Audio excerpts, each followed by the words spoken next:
Last week, my friend and yours, Luke Beasley, interviewed a bunch of Maga supporters when he went to Miami, Florida for Donald Trump's arraignment. And he's letting me be the first to cover the footage that I'm about to show you. And boy, is it a doozy. Intrigued? Then click that like and subscribe and enjoy the video.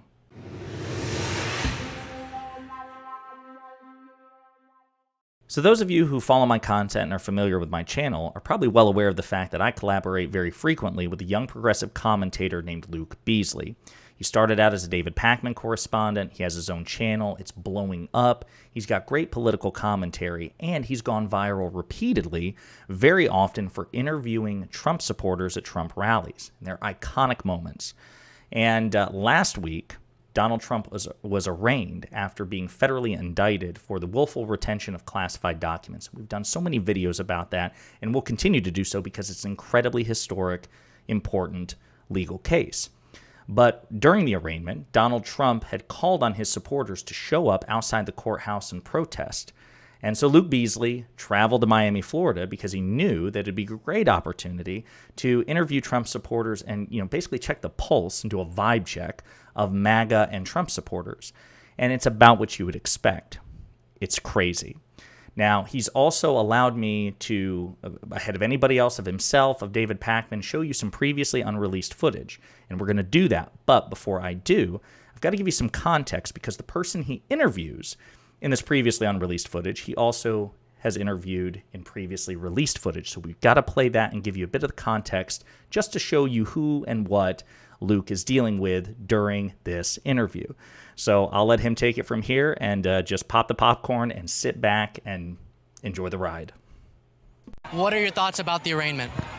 Candace, we believe it's a witch hunt, but we do believe that President Trump is actually protected under the continuity of government. I believe he's our authentic president and that we are watching a movie. Oh, really? So he's the current president of the United States? I believe that.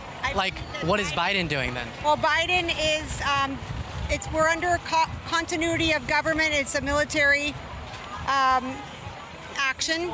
And so they're showing the people in slow motion the corruption and all the different elements, all the different agencies and the dual system. So they're saying, okay, if you want to steal the election, which they did, this is what you're going to get. So Candace is her name, and listen to what she said. It's incoherent, right? It's obviously not consistent at all. So Donald Trump is being arraigned. He's federally indicted. We haven't seen him in the White House, and he's running for re-election in 2024, and he's telling everybody, like he's even referring to Joe Biden as the president of the United States in the most recent, video footage. But she says Donald Trump is actually the president, not Joe Biden.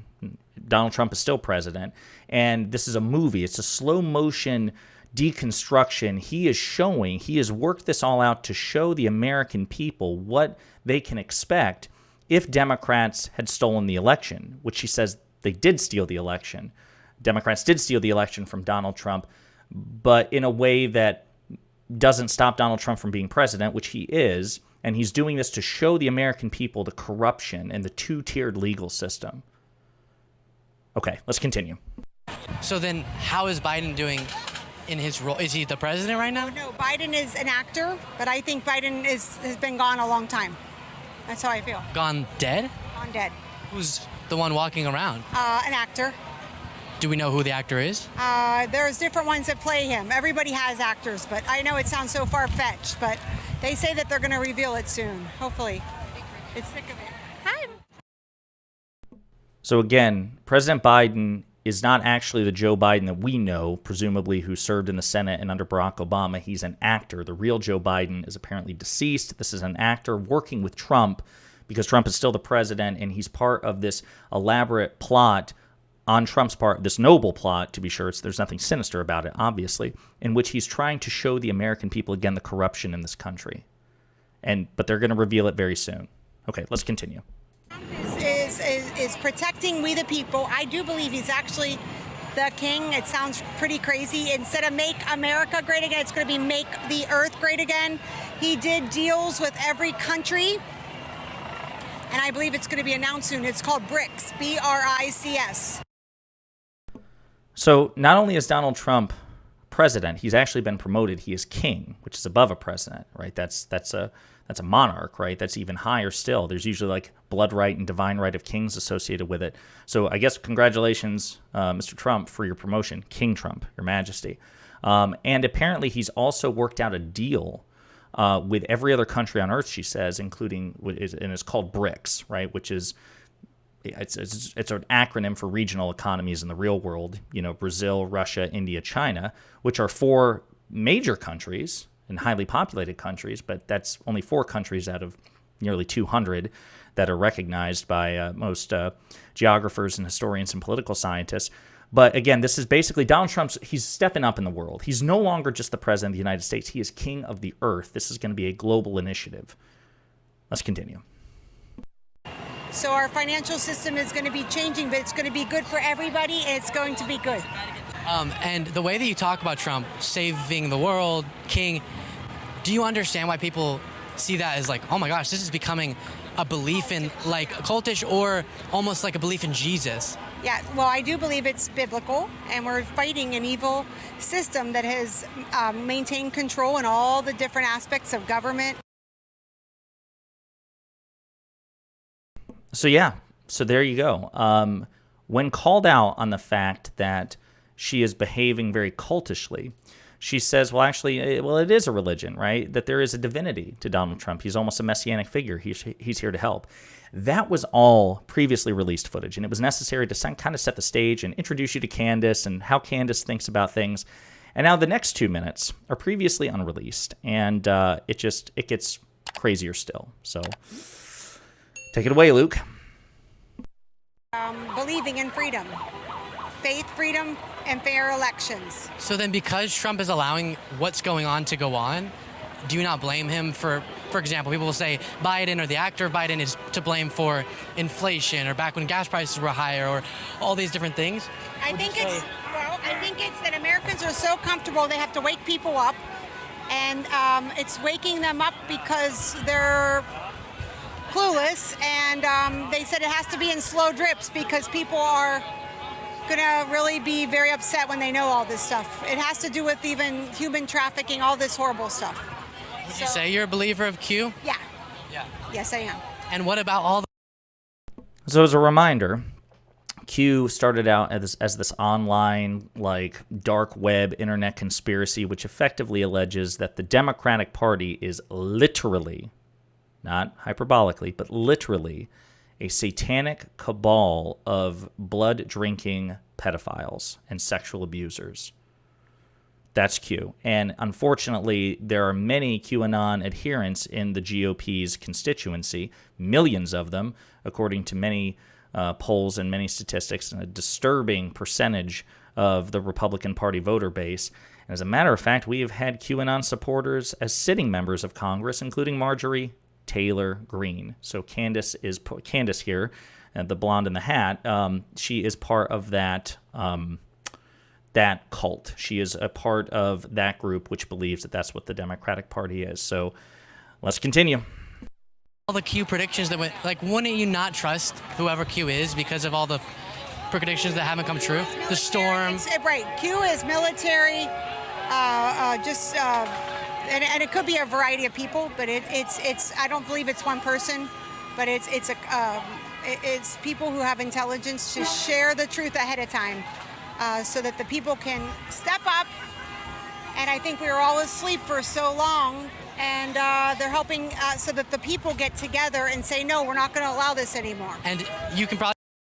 So first, let's note the fact that Luke is so patriotic, that Luke is such an emblem of who America is. He is being draped in that flag. So that was funny to see him try to untangle himself from the flag. But this is the problem. So Luke is very gently trying to challenge her in a very non-threatening way. Well, listen, if you're a QAnon supporter, Q, who is purportedly a prophet, has made all these wild predictions, none of which have come true, shouldn't that cause you, Candace, to maybe question Q's veracity? And again, if you logically arrived at these conclusions, you would call those things into question. But because it's not logical, because it's a cult, right? And there's seemingly mental illness associated with here, it doesn't matter that Q, the prophet's predictions never came through, because actually what it is it's all part of the plan, right? It's almost like a decoy. He made false prophecies in a way to throw people off. And in reality, we're actually seeing that the plan is just continuing exactly as we expected. It's unfalsifiable. And that's the danger with conspiracy theories. You really can't logic people out of conspiracy theories because they didn't logic their way into conspiracy theories. Let's continue, Luke. Probably tell I don't believe what you do. So then my question often is, what would I have to present you to make you no longer believe in these beliefs, I guess? I don't think anything. I just believe it with all my heart. I don't know why. It's weird. I think it's weird too. And I think that it's normal to not believe it. It seems like a conspiracy. But I think all the conspiracies are coming true, but at a different timeline than we had anticipated. But I believe at the end, God wins. Gotcha. Thank you so much. Yeah, so that was challenging. That was in many ways hard to watch. So I'm one of those people that I actually, I always had trouble watching reality TV, and I always had trouble watching people humiliate themselves abjectly.